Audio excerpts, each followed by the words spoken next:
Pink slams the Grammy president's "women need to step up" remark as Alessia Cara responds to backlash over her win.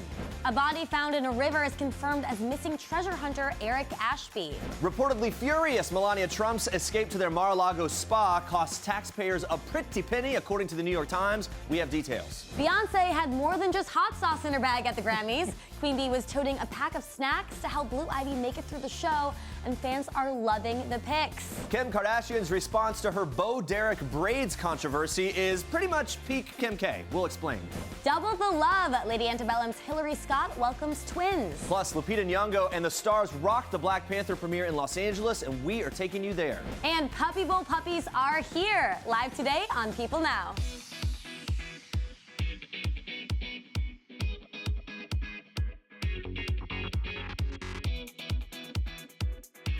Hey everybody, we are kicking your Tuesday off right with some puppies, everyone. Yep, some adorable pups from Animal Planet's Puppy Bowl are here live. We are asking you guys, why do you love your pet? Whether it be a dog, cat, bird, whatever. Fish, maybe. Let us know. Tweet us at People using the hashtag PeopleNow. But first, on to this. A body found in the Arkansas River has been confirmed as Eric Ashby, the 31-year-old man who disappeared after hunting treasure in Colorado. A bizarre story here. Ashby first went missing in June 2017 after going on a quest for Forrest Finn's gold. It's an elusive treasure chest allegedly hidden in the Rocky Mountains. Finn, an antiquities dealer and author, claimed to have hidden $2 million worth of gold and jewels inside the chest, hinting at the treasure's location in his 2010 memoir, The Thrill of the Chase. Ashby was last seen seeking the fabled treasure on a raft with friends when, according to Sergeant Megan Richards, a photographer saw the raft flip with one person struggling to stay afloat. The photographer then called the police, but when officers arrived at the scene, Ashby's reported friends had left. Fox 21 Colorado Springs reported Ashby was presumed to have drowned in the incident. A body was found downstream a month later. Now, in less than 8 years since the gold was allegedly hidden, 2 other men have also died. Finn previously telling People, quote, "I certainly did not anticipate anyone was going to get killed, but I answer those people this way. If someone drowns in a swimming pool, should we drain the pool or should we teach people to swim?" That's his quote. Stay on People.com for more info on this story as it continues to develop. Now we go on to this. Melania Trump's R&R retreat to Mar-a-Lago following allegations of her husband Donald Trump's affair with porn star Stormy Daniels is not only stirring speculation about a possible rift between the first couple, it also reportedly cost taxpayers a very pretty penny. Melania retired to the spa at the Florida resort on Friday, reportedly furious about how her husband allegedly paid off Daniels to keep quiet. This is according to the New York Times and according to the Department of Defense, as reported to the Times. Every time the First Lady flies from Joint Base Andrews to Palm Beach, it costs taxpayers over $16,000 per hour. That means her 4-hour round trip flight to Mar-a-Lago, well, approximately $64,600, give or take. Melania returned to D.C. just in time for her husband's scheduled State of the Union address today, which she is confirmed to attend. Now, Melania's Mar-a-Lago escape comes on the heels of the Wall Street Journal story that Trump's personal lawyer, Michael Cohen, arranged a $130,000 payment to Daniels shortly before the 2016 presidential election to bar her from talking about her alleged sexual encounter with Trump. The White House and Cohen have denied the allegation of an affair, but would not answer questions from the Wall Street Journal about an agreement with her. Earlier this month, author Michael Wolff of the controversial Fire and Fury Inside the Trump White House hinted to Bill Maher that Trump remains unfaithful to his wife and is currently having an affair inside the White House. Those comments also sparking controversy and backlash. Fresh off her emotional Grammy performance, singer Pink has issued a powerful response to Grammy President Neil Portnow about how female artists need to, quote, step up. The singer releasing a handwritten statement reading in part, "Women in music don't need to step up. Women have been stepping since the beginning of time, stepping up and also stepping aside. Women owned music this year. They've been killing it, and every year before this." At Sunday's award show, Pink was among those in the female-filled category of Best Solo Pop Performance who lost the award to Ed Sheeran, the only male nominee in the category. Alessia Cara and Little Big Town's Karen Fairchild and Kimberly Schlappman were among the very few women to have their acceptance speeches get airtime on the show. Now, on Monday, 21-year-old Cara, who won the Grammy's Best New Artist Award, addressed the backlash about her big win on social media, saying in part, "I was nominated and won, and am not going to be upset about something I've wanted since I was a kid. Not to mention, have worked really hard for." She goes on to say she tries hard to use her platform to bring light to important issues and that she won't let her work be diminished by people taking offense to accomplishments. As of right now, a rep for Portnow has not responded to People's request for comment. So we'll see how that continues to unfold in the wake of Grammys and all things that happen. Yeah, definitely. All right, let's check in on our question of the day. Since we're having some adorable Puppy Bowl pups live in the studio, which we're very, very excited about, we're asking you guys, why do you love your pet? All right, one Twitter user says, I just love having a cuddly friend to come home to. Yes, love those Super cuddles. adorable. Allie writing, I don't have pets, but I do enjoy petting a fluffy puppy. Pet the dog. Go Yep. away. You don't have to worry about taking it out to No use the work. bathroom. Keep the comments coming in, but first, Andrea, more for us in Star Yes, Trek. got some drama for you. So we're kicking off Star Treks with a little controversy from one popular Kardashian. You might have seen this. Kim Kardashian West is in hot water after posting several photos of herself in blonde cornrows. But the 37-year-old reality star is not backing down from the haters just yet.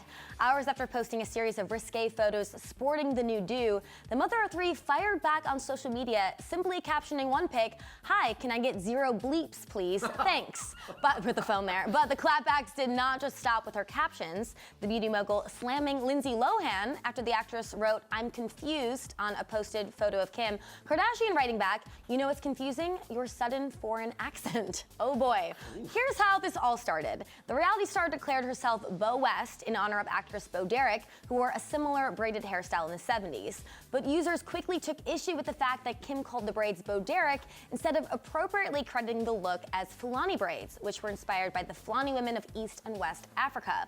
But despite all of the heat, Kardashian did have the support of younger sister Chloe, who gleefully tweeted, "I am squealing like a little pig looking at all of Kimberly's Instagrams from the day. Oh my God, is she not so on fire right now? Totally feeling this fantasy," she continued. "Between her pictures and her clapbacks, I'm just living for it all. Confidence looks great on you, Keeks." Well, never a dull moment with those Kardashians. All right, you guys, remember this? I got hot sauce in my bag. Swag. We all remember that. I think you have a little more than just hot sauce in that bag, B. The always fabulous Beyoncé was fully stocked for her family's long night at the Grammys, packing away some of Blue Ivy's favorite snacks and even a few juice boxes. Yes, to the Grammys. Twitter, of course, had a field day with the pint-sized eats. One user relating to Beyoncé on a spiritual level, writing, "Motherhood be like..." See, guys, even Beyoncé can't escape her 6-year-old snacks. Papa J also got in on the action, sneaking a few bites of his daughter's treats as the family patiently watched on. Hey, no judgment here, Jay. Nothing wrong with a little award show pick-me-up. Now, Blue Ivy stole the show all night long, the oldest Carter proving girls really do run the world, after motioning her parents to quiet down as they applauded Camila Cabello. Honestly, we kind of respect it. Keep calling those shots, Blue. 6 years old and already flawless. Well, Hillary Scott may not have made it to the Grammys on Sunday, but she's definitely bringing home a major prize of her own. The Lady Antebellum singer welcomed twin girls with her hubby Chris Tyrell in the wee hours on Monday morning. The twins marked the second and third child for the couple, who are already parents to a 4.5-year-old daughter named Isley. Scott and her husband announced their second pregnancy in August of 2017. The girls are a miracle, considering twins don't run on either side of Hillary and Chris's family, and they've been open about a miscarriage that they've suffered in the past. The family is absolutely elated to be growing by two. Isley is stoked to be a big sister, and mom gushed on Instagram saying, quote, "Our family is thankful and proud to announce the arrival of our precious baby girls. Thank you, Lord, for healthy babies. #twins. Well, congrats to the happy family." And those are your Star Treks for today.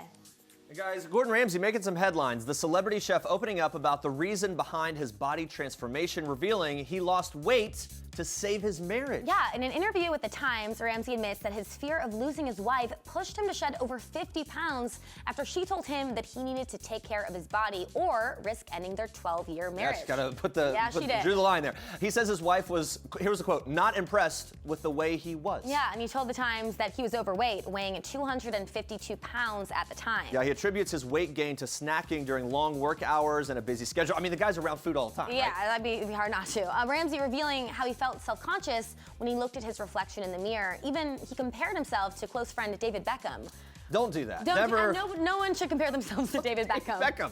Celeb chef, though, he dropped the pounds by cycling and training for triathlons, which will help you do that. Yeah, no, he went from weighing 252 pounds to shedding 56 pounds. He currently weighs 196 pounds. He also tells The Times that on top of his wife's warning, he also chose to focus on his health due to losing his 53-year-old father to a heart attack. Obviously, better to be healthy, especially when the family has that kind of history. So he's getting into shape there. All right, guys, I really enjoyed interviewing the one and only Toni Braxton. And besides all of her accomplishments, she's a mom to 2 teenage boys. And she told me what it's like to raise boys in the midst of the Me Too and the Time's Up movements. I tell them no means no. If a girl's uncomfortable, you know, let her let you know it's okay to give her, like my one son, I can't say which one, he'll be angry at me. He has this little girl he likes, and he's like, Mom, I want to kiss her. Like, well, did you do the move? Did you do the half in? You know, like 90 in, it's 110 her. Right. How do you do that, Mom? I can't invade her space. So it's like a whole thing. Kids are learning that you don't invade each other's space. Right. It's a good thing. Yeah. Women, we always talk about it. It's always the bathroom talk. You know, Right. so-and-so, he's very touchy, or he's, you know, the pervert. Right. So girls, we always knew. I love that even though she's a big celebrity, she admits that she faces the same parenting problems as the rest of us, including having absolutely no idea how to have the talk with the boys. So funny. We're still talking about the condom thing, you know? Right. Safe sex. And it's weird for me because I'm a girl. How do I tell my boys? And I don't know, how do I teach them how to wear the condom? You know what I mean? I'm being honest. Yes. I could never have the talk. I don't have kids because I don't have the talk. I think they figured that out, Toni, without you having a hands-on approach. All right, guys, so we have been hearing about the new book, Jackie, Janet, and Lee. The book dishes on all of the Jackie Kennedy's behind-the-scenes drama. Yeah, and author J. Randy Taraborelli shares in an interview with us how intense Jackie's sibling rivalry with her sister Lee really is, and how the sisters would use anything to get ahead in the eyes of their mother, Janet. Jackie, when she was a teenager, you know, lost her virginity to somebody in Paris in an elevator. Wasn't the most romantic experience, but it was a good one for her, and she, you know, she was really happy that she had it.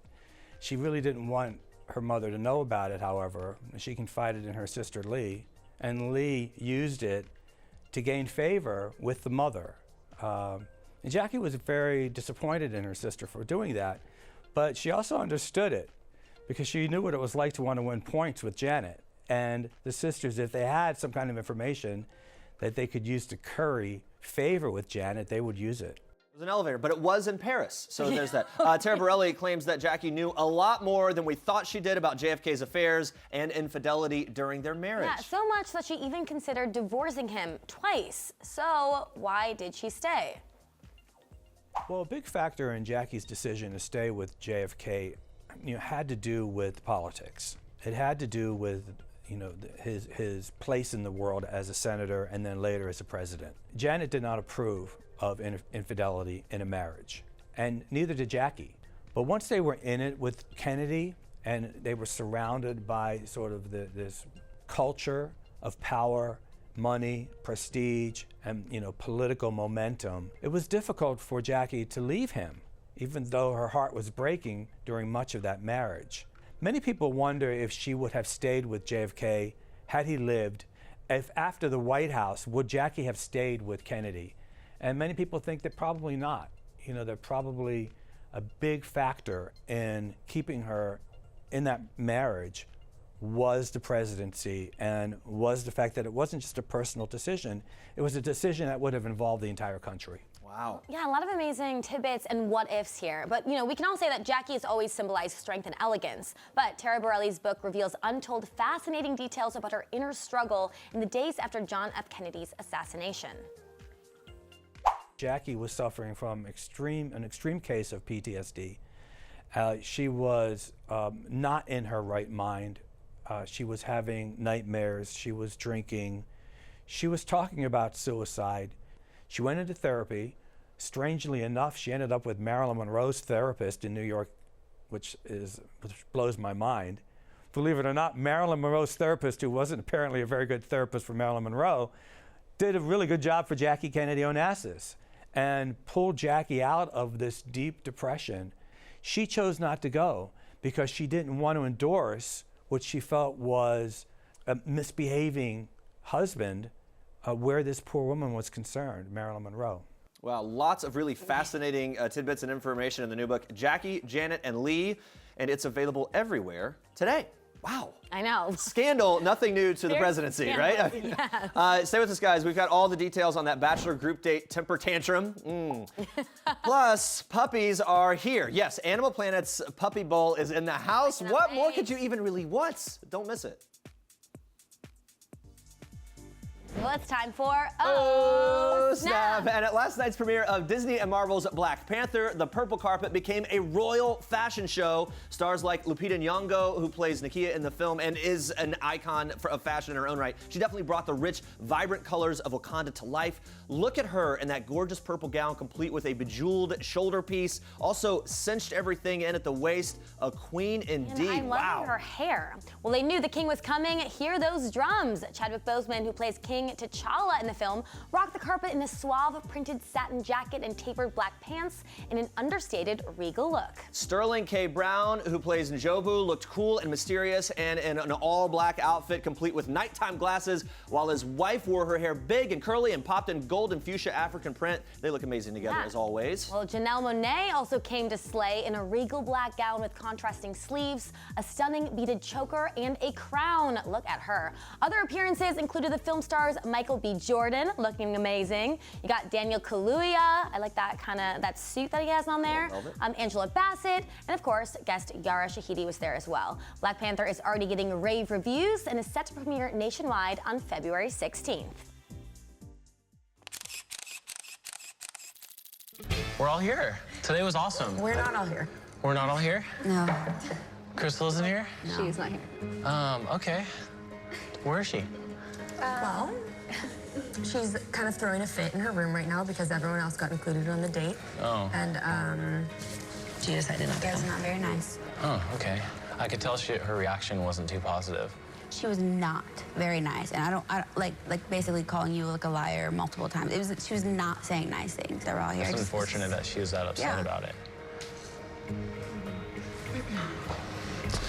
Man, well, that's awkward. Yep. Right? Right? Awkward indeed. Temper tantrums, Florida Gators, and bowling balls. I mean, what more could you want? We're halfway through this season of The Bachelor, and joining us live to break down all of the drama is season 20 cast member Kayla Quinn. How are you, Kayla? Great, thanks. Thanks for having me, guys. Of course. We are going to talk about things I never thought we'd talk about, Kayla. Before we dive into the Crystal drama, let's take a second to talk about Ari licking a bowling ball. Twitter went absolutely out. You get the emoji, right? Cute emoji. Twitter went nuts over this montage. Brianna reminding him that it's flu season. Yeah. Very important. Another user having misappropriate reaction to watching that scene unfold. Yeah. Yep. Yeah. I just think it was, I feel like it was Ari and the producers were being like, let's be quirky and weird. Seriously, it was unnecessary. They're trying to get some laughs, and so you know what? When you're bored, throw a lick in it. Now lick something. Who knows what? Hashtag gotta lick something. Yeah. All right, of course, Abby took a moment on Twitter to pray for all the girls locking lips with Ari after the bowling ball lick. Our thoughts and prayers do go out to everyone on that group date. Yes. Yeah. Look at this, Abby, praying for them all. All right, well, on to all the drama that followed those strikeouts. So, okay, Kayla, Crystal has this major temper tantrum after Ari invited the losing bowling team along to the group date, the after party kind of thing. How dare he? Now, yeah, she really had a temper tantrum. What were your thoughts on this? I feel like this was a really big throwback to the Brit moment where she wanted all the attention. Yes. And you know what? Crystal doesn't have a crystal ball that says like that they're going to end up together, and so she's just really vying for that attention. Do you think this permanently damaged her relationship with Ari? 100%. You could feel it, right? Yeah. Yeah. To be fair, though, he did say, I think I would have been just as pissed, but I wouldn't have shown it. Yeah, but okay, but for her to singularly feel like this was against her, the whole group, there's a lot of women there. So Ari, he chose to confront Crystal after learning that she decided to stay back in her hotel room.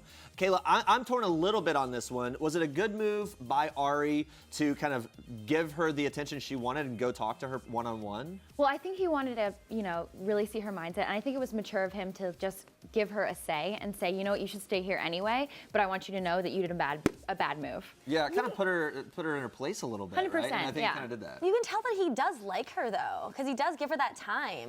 But now I think he's starting to see the crazy come out. Crystal, of course, tries to save herself at the rose ceremony, but Ari does have some choice words for her as well. So let's have our cue emojis ready and watch this. I already know. I know that every decision I make, if it's you and me in the end, there's hard things that you're gonna have to go through to get there. And if you have trust, then it can work, Well, I do trust you. And I know struggles make us stronger. And I think conflict, like, this is our first fight. And it's like telling to see, like... It could be our last fight, you know? Oh my gosh! Shots fired, thumbs up, smiley faces. So look, Twitter was saying that this time out was not really like Ari, but Kayla, what do you think about the talk with Crystal? It was really direct. It was the best line of the night. I think he should tell her, you know what, you can go home. Yeah. Don't be that confident. Could be our last fight. Were you surprised though that despite the back and forth, he still gives her that rose? Did that surprise you after that conversation? Come on, they want her around. Let's be real. It felt like kind of like a producer. Did you hear how he said her name though? He was like, Crystal. Yeah, it was like dun dun dun. Yeah, you could tell. I feel like he didn't really want her to stick around, but kind of had to. Well, the best part is Becca like imitating her, like, I don't know, like maybe he will still love me. I said the best part is you imitating her, and it's dead on. Well, besides all the Crystal commotion, there were some pretty surprising connections. So let's have a look at Ari's one-on-one with Chelsea, who opened up about her pretty painful past with her ex. The separation happened when Sammy was 6 months old. Wow, that's so early.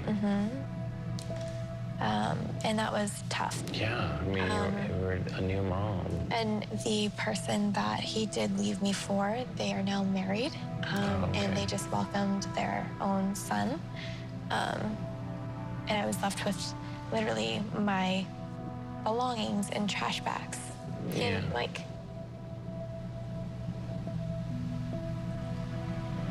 God, that must have been like so tough for you. you think you have it all. I really felt for Chelsea here. Now, she's super vulnerable. How important was this conversation to kind of move their relationship along? I think this really told the rest of her story. So I think it was crucial that she had this moment with him. And so I'm really happy they had that time. This is like a totally different Chelsea from the first episode. Yeah. You actually get to see like what's going on with her. And I thought it was kind of a beautiful moment for her to be so open. I agree, and I think the producers kind of, wanted to throw you off the scent at the beginning because really they put her in a bad light, but at the end of the day, she's just a mom who's looking for love. That was a redemptive moment and one of the most genuine moments of the entire episode, I think, for sure. Tia also had a pretty successful one-on-one while exploring the Florida Everglades. If Everglades don't equal happily ever after, I don't know what does. What do you think? Well, hold it. Let's watch first. I'm falling for you, and it's scary as hell to say that I'm falling in love with you. You have to look at me when you say that. No, I'm sorry. I feel like I'm falling in love with you. You are? Yeah.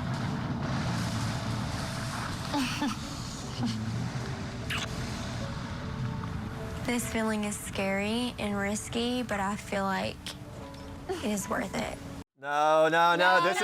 Take it back. Take it back. Too soon. The L word. It was too soon, right? It was way too soon.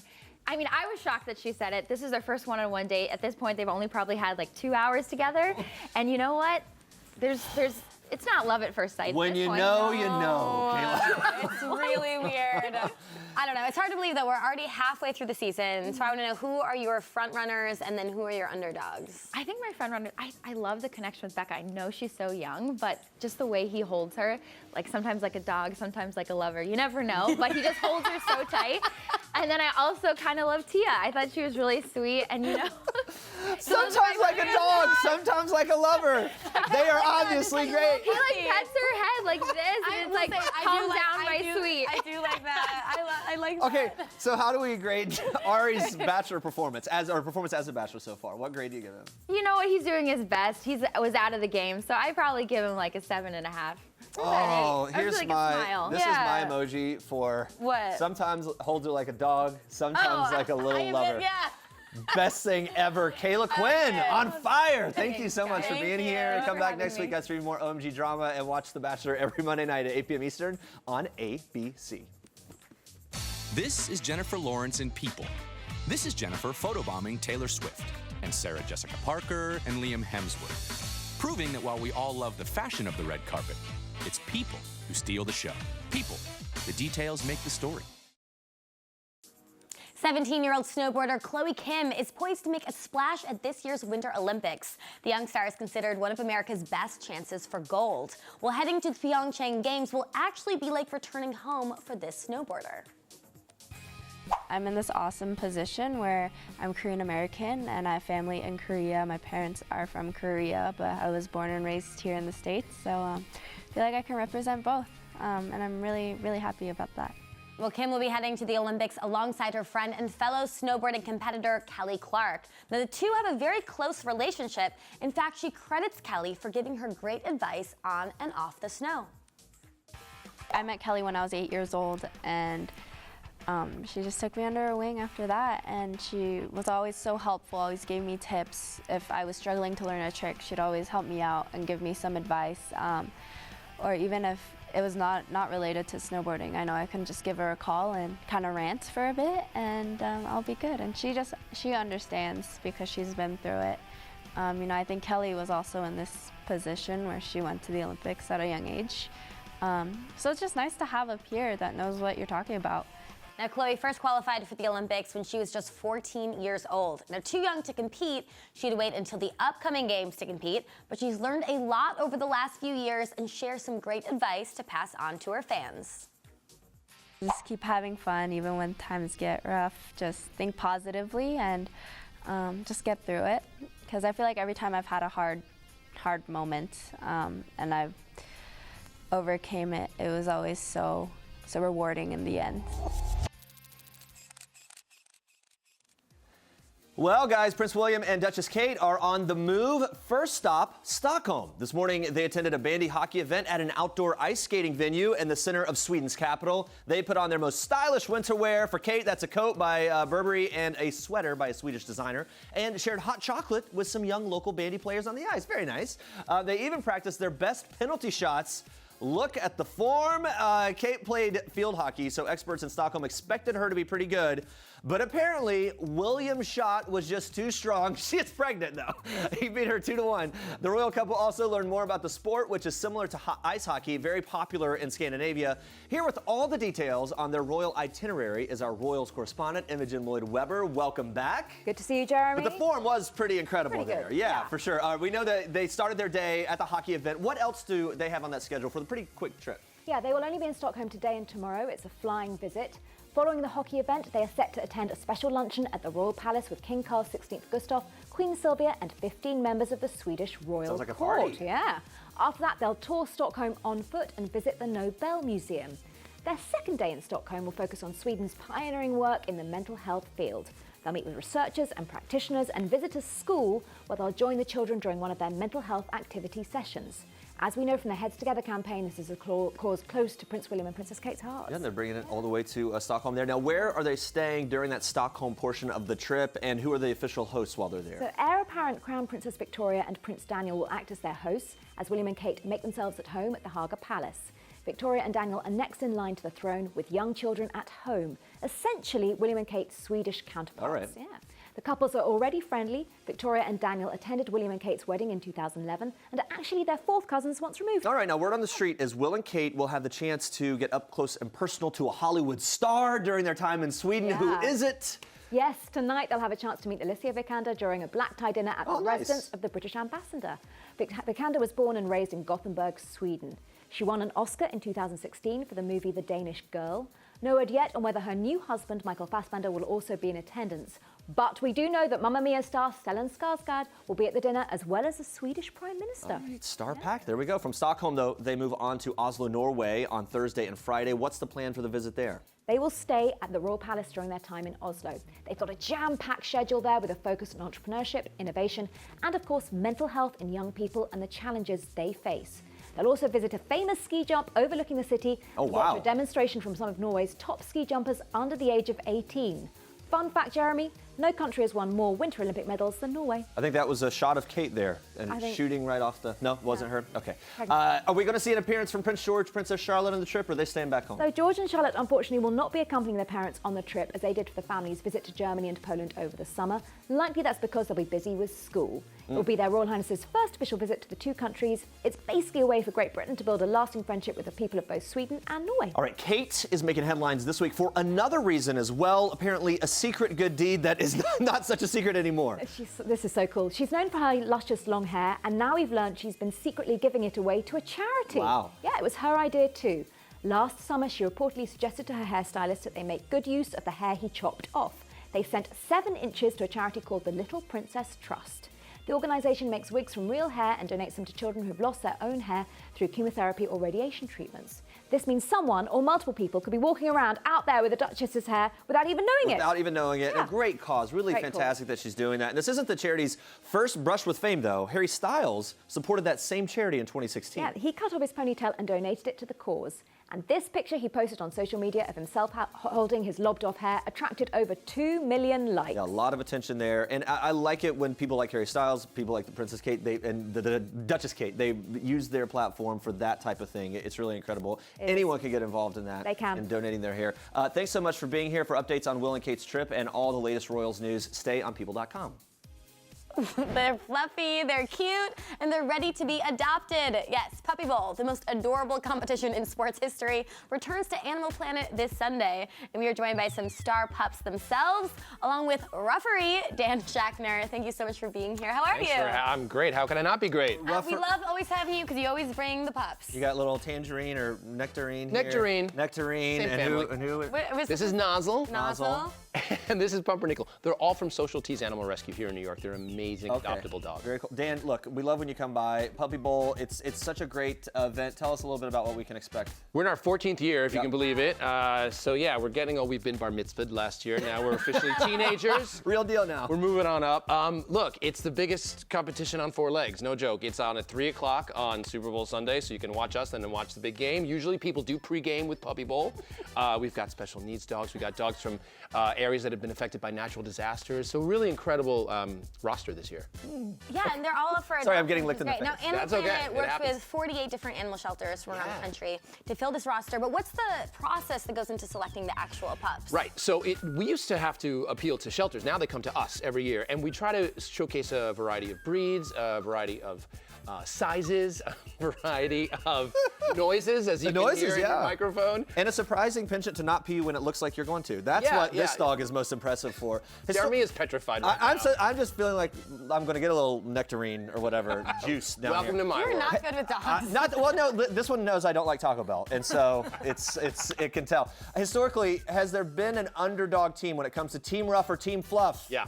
Yeah? There has been. Team Fluff used to be called the Pretty Boys, given their name, right? So we started keeping score 3 years ago. Disaster. I mean, imagine, trying to keep a score. But we have Team Fluff won twice, and now, Team Rough won twice, and now Team Fluff came back last year. Team Fluff coming back. So, who knows what's going to happen this year? We will have an MVP, most valuable pup, and give out the Boehlke trophy. Boehlke? A very big deal. You're not calling the shots by yourself this year, but you've got a pretty cool yet very slow co-referee, I should say. Yeah. Who is it and how is it going to work With out? 90 dogs on the field, I do need an assistant.